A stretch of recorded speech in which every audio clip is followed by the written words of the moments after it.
नमस्कार, कैसे हैं आप लोग। पढ़ाई लिखाई कैसे चल रही है। हम लोग फंडामेंटल राइट्स का अध्ययन कर रहे हैं। दो फंडामेंटल राइट्स हम लोग देखा और तीसरा हम लोग देख रहे हैं शोषण के विरुद्ध अधिकार, राइट अगेंस्ट एक्सप्लॉयटेशन, जिसके लिए दो आर्टिकल अलॉट की गई है, 23 और 24।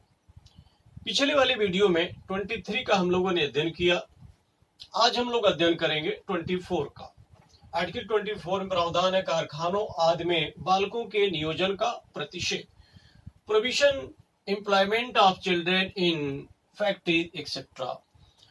तो यह बाल श्रम निषेध किया गया है। बाल श्रम निषेध के पीछे दो प्रकार की धारणाएं आती हैं। एक तो संवैधानिक धारणा है, दूसरा व्यवहारिक धारणा है। अगर हम लोग संवैधानिक धारणा की बात करते हैं तो आर्टिकल 14 समानता की बात करता है, कहीं शोषण की बात तो करता नहीं, चाहे वो बड़े हों चाहे छोटे हों। अगर हम आर्टिकल 19 की बात करते हैं तो ये स्वतंत्रता की बात करता है। जो शोषण से ग्रस्त हो चुके हैं, जो ऐसे बच्चे, उनके लिए स्वतंत्रता का क्या लाभ। स्वतंत्रता तो तब मिलेगी जब शोषण नहीं होगा, बाल श्रम नहीं होगा। अगर हम लोग 21 की बात करते हैं, आर्टिकल 21 का, ये जीवन जीने की बात करता है। केवल जीवन जीने की नहीं, that is belong to respected life, ये गौरवान्वित जीवन की बात करता है, ये सम्मानपूर्ण जीवन की बात करता है। जब बाल शोषण रहेगा तो सम्मानपूर्ण जीवन कहां। सम्मानपूर्ण जीवन बनाने के लिए या फंडामेंटल राइट्स में अगर किसी प्रकार का कानून बनाना है तो आर्टिकल 35 में विधि दिया गया है, लॉ बना सकती हमारी संसद, और वो लॉ बना करके जो शोषण हो रहे हैं उसको रोक सकती है या और किसी प्रकार का प्रोविजन कर सकती है। अगर हम लोग व्यवहारिक पहलू से देखें तो जो हमारे देश के बच्चे हैं वो देश के भविष्य हैं, वो समाज के भविष्य हैं, वो परिवार के भविष्य हैं, वो विश्व के भविष्य हैं। जो विश्व का भविष्य है, जो देश का भविष्य है, उसको सुरक्षित करना हम लोगों का दायित्व बनता है। क्योंकि वो क्या है, वो तो बच्चे हैं, अभी तो जानते नहीं है दुनिया कहाँ है और हम कहाँ हैं, कहाँ होना चाहिए। अगर वो गलत जगह है तो उनको सही जगह लाना एक संवैधानिक प्रावधान है, एक लोगों की नैतिक जिम्मेदारी बनती है। इसी बात पर पंडित नेहरू साहब ने कहा था, कुछ पैसे ऐसे खर्च किए जाते हैं जो वर्तमान में उसका लाभ तो नहीं मिलता तात्कालिक रूप से, लेकिन भविष्य में चल करके बहुत लाभ मिलता है। तो इसी कंसेप्ट पर पंडित नेहरू साहब ने ये विचार दिया हुआ था। जैसे उन्होंने स्वास्थ्य पर कहा था, अगर हम स्वास्थ्य पर पैसा खर्चा करेंगे ठीक है, नुकसान होगा, लेकिन भविष्य में चल के बहुत फायदा होगा। आप समझ सकते हैं किस प्रकार का फायदा हो सकता है। बाबा रामदेव भी इसमें देख रहे हैं, खूब काम कर रहे हैं, बहुत स्वास्थ्य पर ध्यान दे रहे हैं। अगर हम पहले की बात करें तो लोग स्वास्थ्य पर, शिक्षा पर ध्यान नहीं देते थे, भोजन पर ध्यान देते थे, क्योंकि सबसे बड़ी समस्या भोजन ही बनी थी।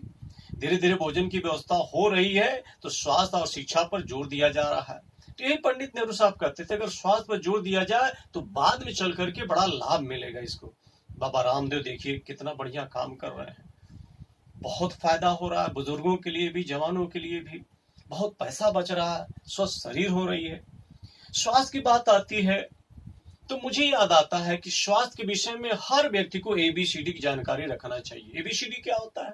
ए फॉर एरिया, यानी पेट की एरिया कभी निकलने मत दीजिए। कितने लोग क्या राशन आता है लेते चले जाते हैं, बहुत समस्याएं बन जाती हैं, आप समझ रहे हैं। बी फॉर ब्लड प्रेशर, यानी बीपी को बढ़ने मत दीजिए। बीपी कैसे नहीं बढ़ेगी? सी फॉर कोलेस्ट्रॉल, कोलेस्ट्रॉल को क्या करिए, मेंटेन करिए। और कोलेस्ट्रॉल कैसे मेंटेन होगा? डी फॉर डाइट, डाइट को संतुलित लीजिए। ये नहीं कि अच्छा व्यंजन आ गया तो खींचे जा रहे हैं। तो ई फॉर एक्सरसाइज भी कर सकते हैं।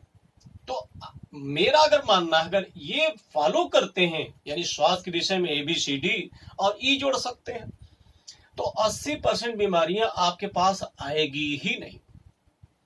पंडित नेहरू साहब कहते थे शिक्षा पर भी पैसा खर्चा करना चाहिए, वो भविष्य में चल के क्या होगा, बहुत फायदा मिलेगा। और ये भी कहते थे लड़का लड़की में से अगर एक को शिक्षा देना हो तो वरीयता किसको देना चाहिए, लड़की को देना चाहिए। क्योंकि लड़का पढ़ेगा तो स्वयं के लिए वो विकास करेगा, लड़की पढ़ेगी तो पूरे परिवार का विकास कर सकती है।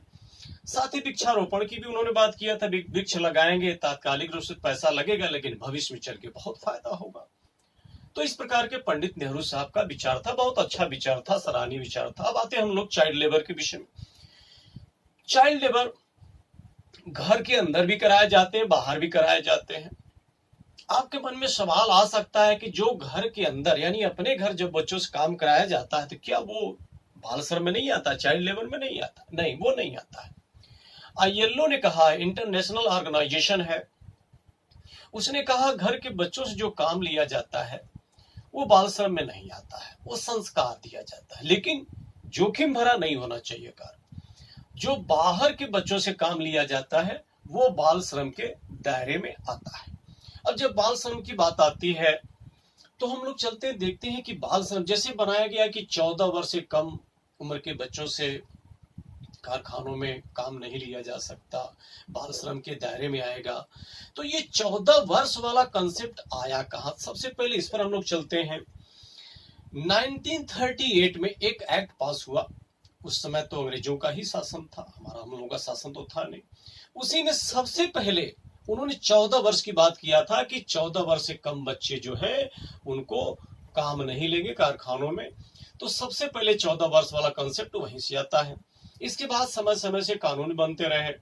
अगर हम लोग 1948 की बात करें तो कारखाना एक्ट पास होता है, और जब संविधान लागू हुआ 26 जनवरी 1950 को, तो उसके बाद भी समय समय से संसद कानून बनाती रही। हम लोग जानते हैं बहुत सारे पावर होती है संसद के पास, मूलाधिकार संबंधी पावर तो आप जानते ही आर्टिकल 35 से ही मिल जाता है। तो 1951 में 2 एक्ट पास करती है हमारी पार्लियामेंट। एक तो बागान श्रम अधिनियम पास करती है, दूसरा मोटर परिवहन कर्मगार अधिनियम पास करती है। और ठीक उसके अगले ही साल 1952 में खान एक्ट पास कर देती है। 1958 की बात करते हैं तो वाणिज्य पोत परिवहन अधिनियम पास कर देती है। 1961 की अगर बात किया जाए तो प्रशिक्षु अधिनियम पास करती है। 1966 की बात करें तो बीड़ी तथा सिगार कर्मगार अधिनियम, क्योंकि उसमें बहुत सारे काम करते थे बीड़ी वगैरह कारखानों में, तो उसमें भी रोकने संबंधी पास किया। जहां तक एक्ट की बात है, जितने भी एक्ट पास किए गए हैं बाल शोषण के संदर्भ में, सबसे महत्वपूर्ण जो आपको जानना होगा, सवाल बहुत पूछे जाते हैं, सबसे महत्वपूर्ण एक्ट था 1986 का एक्ट। 1986 यानी 1986 का जो अधिनियम सबसे महत्वपूर्ण हो जाता है। क्यों महत्वपूर्ण हो जाता? देखा गया समय समय से बाल श्रम लेते रहे। इसमें पार्लियामेंट ने कानून बना दिया। क्या बनाया? उसमें दिखाया कि जो 13 पेशा है और 57 ऐसी एक्टिविटीज, ऐसी प्रक्रियाएं हैं, यानी 13 पेशा और 57 ऐसी एक्टिविटीज प्रक्रियाएं हैं जो क्या है, हम ये मान सकते हैं कि ये बालकों के लिए अहितकर है। तो सबसे पहले इतना ब्रॉड स्तर पर पार्लियामेंट क्या करती है, ये कानून बनाती है। एक रोचक घटना मैं आपको स्मरण कराता हूं। आप लोग जानते हैं बड़े बड़े जहां मल्टी स्टोरी बिल्डिंगें बनती हैं, तमाम उसमें मजदूर काम करते हैं और उसमें बच्चे बहुत सारे काम करते रहे हैं। एक बार पिटीशन फाइल हो गया सुप्रीम कोर्ट में। तो जो भवन निर्माण करता था उसने जवाब क्या दिया कि जो नियम बना हुआ है कारखानों आदि में आप बाल श्रम नहीं ले सकते। तो यहां पर जो अगेंस्ट की बात की जाती है उसमें क्या कहा गया, सुप्रीम कोर्ट ने सीधे से कहीं समझिए कि सुप्रीम कोर्ट ने यह पूछा कि ये चीज ये बताओ, क्या ये जोखिम भरा नहीं है?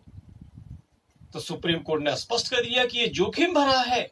मल्टी स्टोरी बिल्डिंगें देख रहे हैं, क्या क्या हो जाए, कैसे हो जाए, बहुत सारे खतरनाक वो काम होते हैं, जोखिम तो होता ही है। तो सुप्रीम कोर्ट ने उसको इलीगल ठहरा दिया।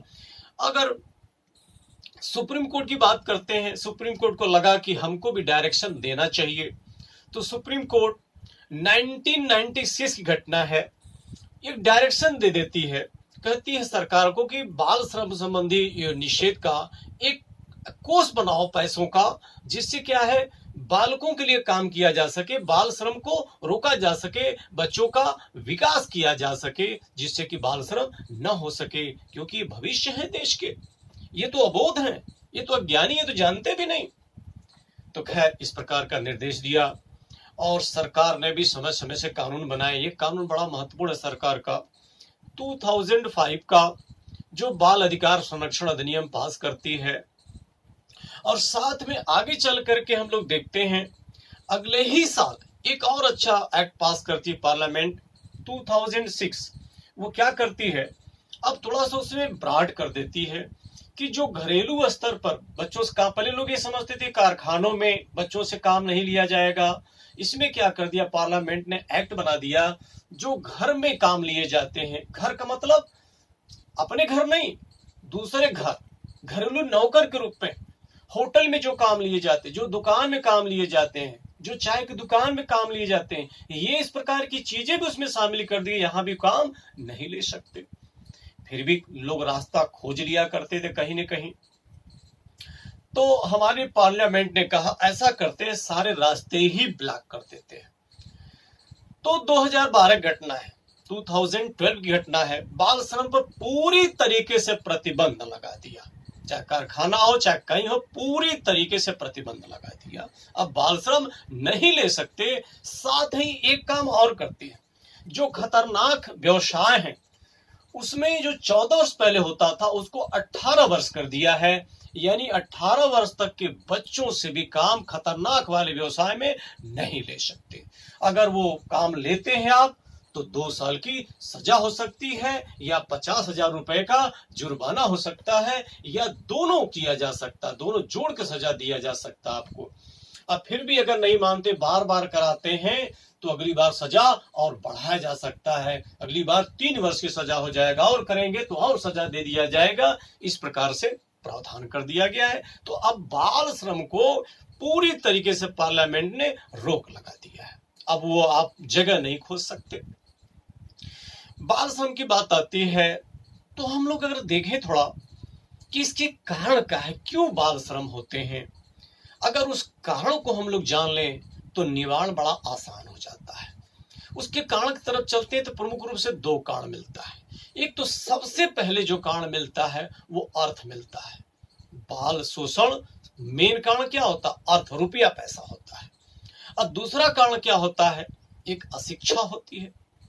अब ये है कि बाल श्रम पर अन्य प्रकार से और कैसे हम समाधान कर सकते हैं, इसको हम लोग देखते हैं। समाधान के और भी तरीके हैं, कानून तो है ही है, और तरीके से हम कर सकते हैं। क्या कर सकते हैं, जैसे अनिवार्य शिक्षा, बहुत अच्छा कदम उठाया गया। अनिवार्य शिक्षा, हालांकि पहले भी अनिवार्य शिक्षा थी, जब संविधान लागू हुआ 26 जनवरी 1950 से अनिवार्य शिक्षा थी। लेकिन आर्टिकल कहाँ थी, आर्टिकल 45 में हुआ करती थी, 45 में। लेकिन हम लोग जानते हैं डीपीएसपी, ये डीपीएसपी में था। डीपीएसपी का अर्थ क्या हुआ, आर्टिकल 37 में कहा गया है डीपीएसपी न्यायालय योग्य नहीं होगा। अर्थात जो यहाँ अनिवार्य शिक्षा की बात की गई थी बच्चों के लिए, 6 से 14 वर्ष तक के बच्चों के लिए, 6 से 14 वर्ष तक के बच्चों के लिए अनिवार्य शिक्षा की बात की, लेकिन सरकार का देना बाध्यकारी नहीं था। क्यों, that is belongs to DPSP, वो डीपीएसपी में था। तो इसको क्या किया गया, एक 86वां संविधान संशोधन, ये 2002 की घटना है, इसको 45 से निकाल करके 21A में कर दिया गया। इसका मतलब क्या हो गया कि शिक्षा का अधिकार इस समय क्या है, फंडामेंटल राइट्स, यानी 6 वर्ष से 14 वर्ष तक के बच्चों के लिए शिक्षा का अधिकार फंडामेंटल राइट्स हो गया। तो क्या 45 में इसको समाप्त कर दिया गया, नहीं, अब यहां कर दिया गया जो 0 से 6 वर्ष तक के बच्चे हैं उनकी शिक्षा और स्वास्थ्य का ध्यान सरकार रखेगी, राज्य रखेगी, ये प्रावधान कर दिया गया है। अब यहां पर देखेंगे कि जब शिक्षा की बात आई है तो केवल अनिवार्य का शिक्षा संबंधी कानून बना देने से क्या शिक्षा मिल जाएगी बच्चों को, नहीं। क्यों, क्योंकि हम लोग जानते हैं कि बहुत से बच्चे होटल में जाते हैं भोजन के लिए, तो स्कूल जाएंगे भोजन नहीं मिलेगा, तो सरकार ने कहा इनको भोजन भी दे दो। फिर बहुत से बच्चे स्कूल नहीं जा रहे थे। क्यों नहीं जा रहे थे? पता चला कि उनके पास तो वस्त्र नहीं है, ड्रेस नहीं है, तो सरकार ने कहा इनको ड्रेस भी दे दो। फिर भी बच्चे कुछ स्कूल नहीं जा रहे थे। अब क्यों नहीं जा रहे हैं? पता चला उनके पास पुस्तक नहीं। सरकार ने कहा इनको पुस्तक भी दे दो, और इस प्रकार से पूरी व्यवस्था कर दो इनको।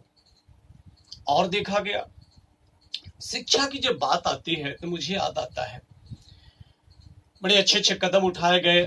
एक मजाकिया कदम मैं आपको बताता हूं। मुलायम सिंह जी मुख्यमंत्री थे। उन्होंने देखा कि हमारे प्रदेश के बच्चे पढ़ने में बहुत ज्यादा इंटरेस्ट नहीं लेते हैं। सीबीएसई बोर्ड वाले बहुत इंटरेस्ट लेते हैं, उनके नंबर बहुत ज्यादा आते हैं, हमारे यहाँ नंबर बहुत कम आते हैं। तो कैसे सुधारा जा सकता है? और कल्याण सिंह ने तो और खराब कर दिया था। तो मुलायम सिंह जी ने कहा कि क्यों नंबर कम आते हैं, पहले ये पता करो, बच्चे पढ़ते क्यों नहीं ये पता करो। तो मुलायम सिंह ने कहा कि ऐसा करते, प्रावधान करते हैं, पहले तो बच्चे जो फेल हो जाते हैं उनको रोका जाए। आप लोग जानते हैं 33% पासिंग मार्क होता है। तो मुलायम सिंह जी ने कहा कि हर सब्जेक्ट में बच्चों को 30-30 नंबर स्कूल की तरफ से दे दो। अब कितना चाहिए? 3 नंबर, यानी 70 में 3 नंबर चाहिए। परीक्षा लिया गया, देखा गया कुछ बच्चे फिर फेल हो गए। मुलायम सिंह जी फिर नाराज हो गए, गधे इतने गधे हैं कि 3 नंबर नहीं ला पा रहे हैं 70 में से। तो मुलायम सिंह जी ने कहा कि 1 लाइनर बना दो, 20 नंबर का 1 लाइनर। और गुरुजनों ने से कह दिया थोड़ा सा आप लोग देख लीजिए बच्चे, ताकि भविष्य इनका है सुधर जाए। अब देखिए 30 नंबर एडवांस मिल गया स्कूल से, 20 नंबर 1 लाइनर, और इस तरीके से इतना नंबर मिलने लगा, सीबीएसई बोर्ड से आगे निकल गए। मुलायम सिंह जी की बात आती है, छोटे छोटे बच्चों से पूछे कि बच्चे पढ़ लिख के क्या बनना चाहते हो? बच्चे जवाब देते थे सिपाही। पूछे सिपाही क्यों बनना चाहते हैं? क्योंकि बच्चे सबसे ज्यादा अगर डरते हैं तो पुलिस से डरते हैं। तो मुलायम सिंह जी ने कहा क्या कि बच्चों को पुलिस वाला ही वर्दी दे दो। तो आप देखे रहे होंगे मुलायम सिंह जी का समय था तो बच्चे पुलिस वाली वर्दी पहन के स्कूल जाया करते थे। खैर समय समय से सरकार का निर्णय होता, अपना बदलाव करती रहती है, मैंने ऐसे ही बताया है। तो सरकार अपने हिसाब से काम करती रहती है। अच्छा, जब अनिवार्य शिक्षा बनाया गया, भोजन दिया गया, ड्रेस दिया गया, पुस्तक दिया गया, देखा गया तब भी कुछ बच्चे स्कूल नहीं जा रहे हैं। पता किया आप क्यों नहीं स्कूल जा रहे हैं? पता चला कि घर में जो बड़ी बेटी है वो छोटे छोटे बच्चों को संभालती है, क्योंकि माता पिता काम से चले जाते हैं। तो ये बड़ी समस्या हो गया, लड़की संभाल रही है, लड़की को पढ़ना तो और जरूरी है। तब सरकार ने क्या कहा कि जहां प्राइमरी स्कूल है, पहली बात तो प्राइमरी स्कूल हर गांव में खोलो ताकि बच्चे सहजता से स्कूल जा सकें, और ठीक उसी के बगल में आंगनबाड़ी खोलो, क्योंकि हर गांव में आंगनबाड़ी रहेगा तो बच्चे छोटे छोटे क्या करेंगे? आंगनबाड़ी में जाएंगे, और जो थोड़ा बड़े बच्चे हैं वो प्राइमरी स्कूल में जाएंगे। तो हर गांव में स्कूल रहना जरूरी है, हर गांव में आंगनबाड़ी रहना जरूरी है। उससे क्या होगा कि अब बहन पढ़ने जाएगी कहाँ? स्कूल में, और जो छोटे छोटे बच्चे हैं ठीक स्कूल के बगल में आंगनबाड़ी रहेगा, आंगनबाड़ी में खेलेंगे। तो प्राइमरी के स्कूल के बगल में आंगनबाड़ी खेलेंगे, जब थक गए घर चले आएंगे, फिर स्कूल चले जाएंगे, दूसरे गांव में है नहीं, भटकने का डर है नहीं। तो सरकार की कितनी बढ़िया देखिए एक स्कीम है जो कारगर भी हुई। फिर देखा गया कुछ बच्चे अभी भी स्कूल नहीं जा रहे हैं, माता पिता ने भेजते इसलिए होटल में पैसा कमाता, खाना खाता है। तो सरकार ने कहा चलो इसको स्कॉलरशिप दे दो, तो स्कॉलरशिप भी चालू कर दिया। अच्छा, जो बाप पैसों के लिए भेजता था कहीं काम के लिए, तो सरकार ने कहा कि बाप को भी रोजगार दे दो, जिसका नाम है रोजगार गारंटी कार्यक्रम, आप लोग जानते हैं, मनरेगा। और इस प्रकार से सरकार ने जब स्कीम बना दिया तो पूरा क्रांतिकारी परिवर्तन आ गया पूरे देश में। आज देखिए बाल शोषण बहुत कम हो गया है। अगर थोड़ा सा कुछ जगह रह गया है तो सरकार की कहते हैं कि जिम्मेदारी अब कम है, अब हम लोगों की जिम्मेदारी ज्यादा है, क्योंकि हम लोग भी कहीं न कहीं एक जिम्मेदार नागरिक के रूप में निर्वहन नहीं कर पा रहे हैं। हम लोगों को निर्वहन करना होगा, सरकार तो कर ही रही है, हम लोग क्या करना होगा? देखे होंगे बहुत से लोग फंक्शन में जाते हैं, पार्टी में जाते हैं, शादी ब्याह में जाते हैं और खाना क्या करेंगे, पूरा राशन की तरह ले लेंगे और उसके बाद आधा खाएंगे, फेंक देंगे। क्या कभी आपने सोचा है जो आप फेंक रहे हैं उसी के लिए बच्चा होटल जा रहा था, पूरा जीवन बर्बाद कर रहा था उसी खाने के लिए, और कितनी जिंदगी बर्बाद हो गई। का सोचिए किसी जन्म में आपका बच्चा होता वैसा तो क्या होता। आज आप इसलिए ध्यान नहीं दे रहे हैं क्योंकि आपके बच्चे की हालात ऐसी नहीं है और हालात को कोई नहीं जानता। इसलिए नैतिकता आपकी बनती है कि आप फेंकिए मत, उतना ही भोजन लीजिए जितना खा सकते हैं, बाकी छोड़ दीजिए। आप अनावश्यक बर्बाद मत करिए। और देखिए बहुत सारे वस्त्र आपके घर में पड़े हुए, अनावश्यक पड़े हुए हैं, आप चाहें तो उस गरीब को दे सकते हैं। इस तरीके भी समाधान हो सकता है। यानी बहुत सारी ऐसी चीजें हैं जिसके माध्यम से हम लोग भी देश के लिए काम कर सकते हैं, हम लोग भी समाज के लिए कर सकते हैं, शिक्षा के माध्यम से कर सकते हैं। अब बहुत देखिए देश में डॉक्टर हैं, आप 30 दिन तो कमाते ही हैं, क्या एक दिन आप मदद नहीं कर सकते? केवल दवा लिख दीजिए। बहुत से ऐसे गरीब आदमी हैं, अगर आप दवा लिख देते हैं तो क्या हो जाएगा, दवा खरीद लेगा कहीं, आपका तो कुछ नहीं लगा। तो मैं यही आग्रह करूंगा इस वीडियो के माध्यम से, देश की समस्याएं बहुत बड़ी नहीं है, अगर सरकार तो काम कर ही रही है, अगर हम लोग भी साथ दें मिल करके तो बड़ी से बड़ी समस्याओं का समाधान कर सकते हैं। हम लोग जानते हैं जापान में सबसे पहले बच्चों को प्रशिक्षण दिया जाता है और संस्कार सिखाया जाता है, कैसे देश का नागरिक बनना है, गार्जियन भी सिखाते हैं। तो हम लोग भी ऐसा कर सकते हैं। हम लोग गैर का बच्चा न समझे, कहीं न कहीं उससे संबंध है, वो भी मानव है। ठीक है, धन्यवाद। हम लोग आगे भी देखते रहेंगे।